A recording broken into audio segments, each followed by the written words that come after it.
तो जय हिंद स्टूडेंट। सो आप सभी का स्वागत है हमारे यूट्यूब चैनल पर। तो आज हम राधा कृष्ण सर्वपल्ली जी के बारे में बताएंगे। तो आप सभी को अध्यापक दिवस की हार्दिक शुभकामनाएं। सभी मित्रों को, सभी स्टूडेंटों को हैप्पी टीचर्स डे। तो आज हम राधा कृष्ण सर्वपल्ली जी के कुछ जीवन के तथ्यों के बारे में बताते हैं। अध्यापक दिवस क्यों मनाया जाता है? भारत में हर साल 5 सितंबर को डॉक्टर सर्वपल्ली राधाकृष्णन जी के जन्म दिवस के अवसर पर भारत भर में अध्यापक दिवस मनाया जाता है। तो सभी स्टूडेंट याद रखेंगे, देखेंगे। और स्वतंत्र भारत में 48वीं जयंती मनाई जा रही है। तो आप सभी को अध्यापक दिवस की हार्दिक शुभकामनाएं। जन्म एवं परिवार के बारे में बताते हैं डॉक्टर सर्वपल्ली जी के।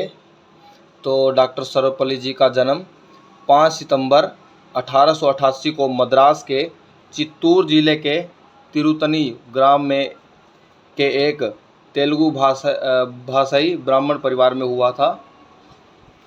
तिरुतनी ग्राम चेन्नई से लगभग 84 किलोमीटर की दूरी पर है और अब वर्तमान में तमिलनाडु के तिरुवल्लुर जिले में पड़ता है।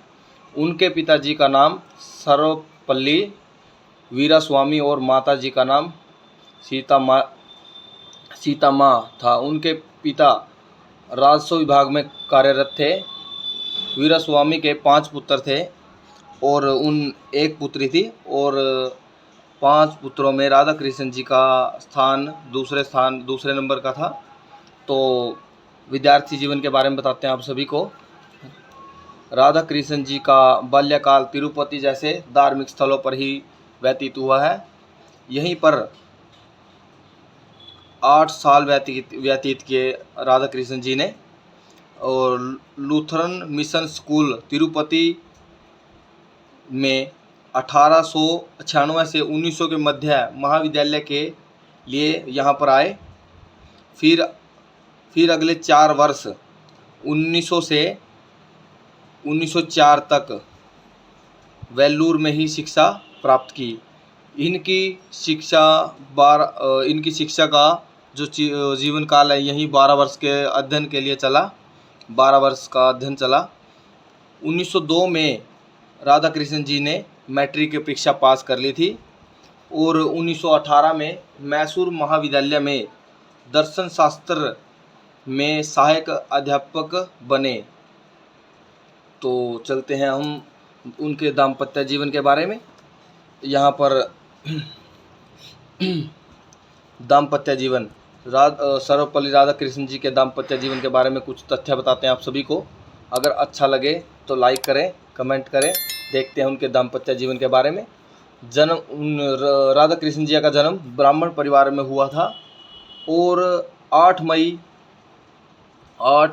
1903 को 14 वर्ष की आयु में उनका विवाह कर दिया गया था।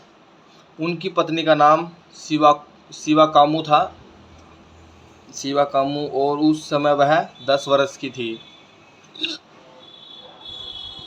और 3 साल बाद उनके परिवार वालों ने उनके पास भेजा था उसको। 1908 में डॉक्टर जी को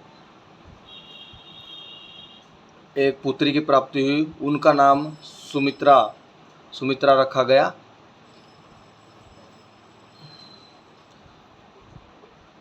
और उनकी शादी को 6 साल होने के बाद 1909 में स्नातकोत्तर परीक्षा पास कर ली थी।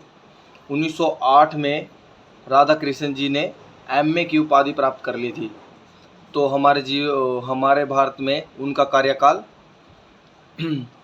डॉक्टर सर्वपल्ली जी का कार्यकाल 5 सितंबर 1888 से 17 अप्रैल 1975 तक रहा, जिसमें वह भारत के प्रथम उपराष्ट्रपति 1952 से 1962 तक रहे और राष्ट्रपति के पद पर 13 मई 1962 से 13 मई 1967 तक दूसरे राष्ट्रपति रहे। 1954 में उन्हें भारत के प्रथम राष्ट्रपति श्री डॉक्टर राजेंद्र प्रसाद जी ने उन्हें भारत रत्न की उपाधि से सम्मानित किया। 17 अप्रैल सन 1975 को 86 वर्ष की उम्र में चेन्नई में लंबी बीमारी के बाद उनका देहांत हो गया जी। लेकिन आदर्श शिक्षक के रूप में वह आज भी हम सभी के लिए प्रेरणा का स्रोत माने जाते हैं। तो स्टूडेंट, हम सभी ने जाना राधा कृष्ण जी के कुछ जीवन के तथ्यों के बारे में। आशा करते हैं आप सभी को ये अच्छे लगे होंगे। तो आप सभी को फिर से अध्यापक दिवस की हार्दिक शुभकामनाएं देते हैं। खुश रहें। Happy teachers day. जय हिंद, जय भारत।